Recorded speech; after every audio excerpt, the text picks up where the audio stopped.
Hello everyone, I'm Daniel Sauls, the host of the Daniel Sauls Show, and I'm back here with another video for y'all guys. So on April 22nd of this year, 2023, in the T-Mobile Arena in Las Vegas, Nevada, is going to be one of the biggest fights in the history of boxing. The biggest lightweight fight this year, and in the past decade most likely. Is the top dogs in the lightweight class here. Because, you know, you have those guys like Devin Haney and Shakur Stevenson and Errol Spence Jr. and those type of guys, right? But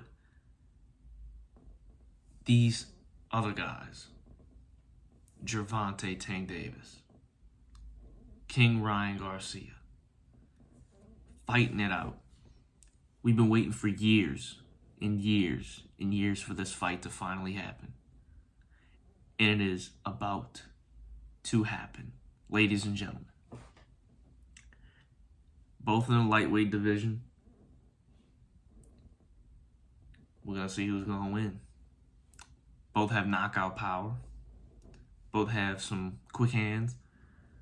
But I'm going to lay it out for y'all guys. I'm going to show y'all the differences between the two. And I'm going to tell y'all what I believe is going to happen on the night of April 22nd. So, when it comes to the height, Ryan Garcia is about 5'10", 5'11". Gervonta is about 5'5.5". They're going to be fighting at a weight of 136. And Ryan has a 70-inch reach versus Gervonta's 67.5. So, a little difference there in height and reach. Obviously, they're going to be a little bit heavier when they go into the fight. But they're going to be around the same weight. And then, the records-wise, Ryan is 23-0, with 19 coming by way of knockout. As Gervonta, on the other hand, is 28-0, with 26 coming by way of knockout. Which means almost everyone Gervonta has faced, he's knocked out. Ryan, almost there, right? He's almost there. He has 2 fights less than Gervonta with knockouts, going by their record. So, you know, Ryan has 4 decision versus 2 decision for Gervonta. So, they're almost about what with that. So, the odds coming into it is Gervonta has a 66.67% chance of winning this fight. Ryan has a 38.46% chance of winning this fight. And when you're ranking them in the lightweight division, Gervonta is ranked 3rd in the weight for the lightweight class. He's ranked 3rd. So he's the 3rd best fighter in that class. Ryan is the 4th best fighter in that class. Devin Haney's on the top. He's number 1. But we're not going to get into Devin Haney. This is all about Ryan and Gervonta. But this is where I'm really going to get into it. Ryan has the speed. We know he has the speed. He has power. He's got that fast, snappy left hook, right? But then what we've seen in the Luke Campbell fight was he got caught off guard. He finally got he finally got hit, and then, you know, he dropped, knocked down. First knockdown of his career. We never seen that with Tank yet. Never seen that. But another thing is Luke Campbell might have been the best fight that Ryan has ever faced. Like, that might have been like the best fight. You know, the best opponent he's had. I mean, you could argue Javier Fortuna, but he was, you know, he fought Ryan later in his career. Because, I mean, he's 33, but, you know, he's fought so many times. And this is towards the end of it. He hasn't fought since Ryan. So, that's towards the end of his career. He has 4 losses now. But before that, he was undefeated and all that stuff. But Luke Campbell was pretty good. Luke Campbell was a really good fight. And Luke Campbell caught him off guard, put him on the canvas. But then he got up and knocked down Luke Campbell. Right? But you see Gervonta, on the other hand, He's a little bit shorter, but he has the power. They call him Mini Mike Tyson. But he's never gotten caught off guard yet. He's never got put on the canvas. And that's something that we got to look at. And he's fought a lot. He's fought plenty of taller opponents. At least 5'10". And yet, he's won all of them and knocked out all of them. Right? So that's what you got to look at. So we're going to go on the fighters that they fought. So Davis has fought plenty of champions, right? And he's fought many of number one ranked contenders as well. He's fought Rolly Romero. He's fought Isaac, or as most people would say, Isaac Cruz. He's fought Mario Barrios. He's fought Leo Santa Cruz. And he's fought Hector Garcia. Hector Garcia was the worst out of those, but Hector Garcia put up a pretty good fight. I mean, he did kind of quit, but he put up a good fight.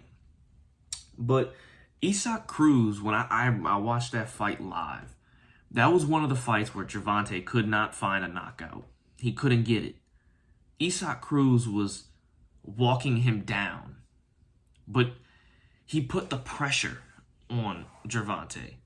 But he was even smaller than Gervonta, so it was a little bit harder. But he walked him down. He put the pressure on Gervonta. Imagine that pressure, but given by Ryan Garcia. If Ryan puts that type of pressure on Gervonta Davis, he's going to win. Because Ryan Garcia he has the fastest hands in boxing, without question. You seen that knockdown he had on Javier Fortuna with that snap left hook? You couldn't even see it. You couldn't even see that hook. That's the type of speed Ryan Garcia has, ladies and gentlemen. And this is the type of speed and power that could put Gervonta on the canvas. I'm not saying that it's going to take one shot from either one of them and that's going to be it. That's not what I'm saying at all. Because to be honest, I feel like whoever gets the first knockdown is going to be the winner. I'm not saying that one knockdown is going to give them the win. I'm saying that one knockdown is going to,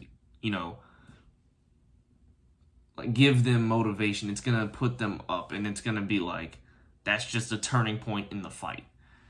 It's going to be all downhill for the person who gets knocked down versus the person who knocks him down is going to get, that's what's going to bring them up and eventually end the fight. But I feel like because Ryan has shown and has been caught off guard before by Luke Campbell, which is not a bad fighter. He's just not those people that I just named for Davis.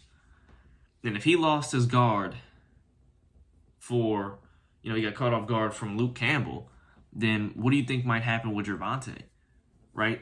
And that's the only thing I'm worried about with Ryan, is I feel like Ryan Garcia can lose his, he can get caught off guard a little bit easier. And I understand it's only been it only happened once, but it still can happen. Right? And then that's the thing that's going to worry me, is I feel like Gervonta has never been caught off guard, so I think it's going to be a lot easier for him to win this fight, and that's why he has the odds, for him with winning this fight, and, Ryan has the odds against him.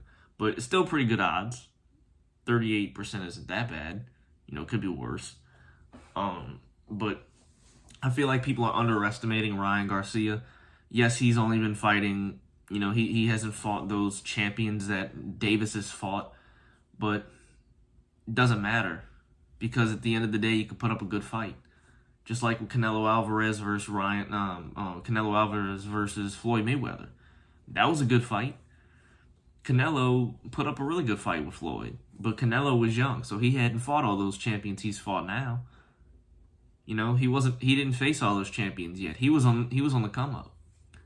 Floyd had fought all those champions, and they still put up a good fight. It wasn't a knockout, but he put up a good fight, which could happen. But I don't believe that it's going to go to the distance with this fight. I feel like somebody will get knocked out. And I feel like Ryan has a higher chance of getting knocked out, even though I'd rather Ryan to win, because I like Ryan Garcia. He's one of my favorite boxers. I also like Gervonta. I love watching both of them. I just feel like with seeing Ryan get caught off guard once, it can happen again, especially against a tougher opponent. and Gervonta is that guy, right? He's just that guy. And so that's the only thing that I feel like is going to happen in this fight. I feel like Ryan Garcia is going to get caught off guard if so. But if not, I feel like Ryan's going to catch Gervonta off guard for the first time. And with that hook, I feel like that hook is going to... And, you know, they've been working on that for sure. You know, Tank's side, they're definitely working on how to defend that left hook. But to be honest with you, it's really going to be hard to defend that fast left hook. He has the fastest hands in boxing. I mean, that's going to be really difficult for him to beat that. But he's going to have to be on his A game for on the defensive side. He's going to have to be, be really good on defense for him to win this fight. But so does Ryan. I mean, Ryan's got to be on defense as well. But I feel like if I was to bet on this fight, I think I would go with Tank just to be safe. I feel like Tank Davis is going to be on his A game, but I feel like he is also... It's not going to be a walk down. This is going to be a fight that might go to the end, but I don't think it'll go to the distance and go to a decision. I think it might go to the distance and somebody will get knocked out. So my prediction is whoever gets knocked down first will be the one to lose, and whoever gets the knockdown first will be the winner. Not for that one knockout, but it will change the impact of that fight, and it will change the outcome.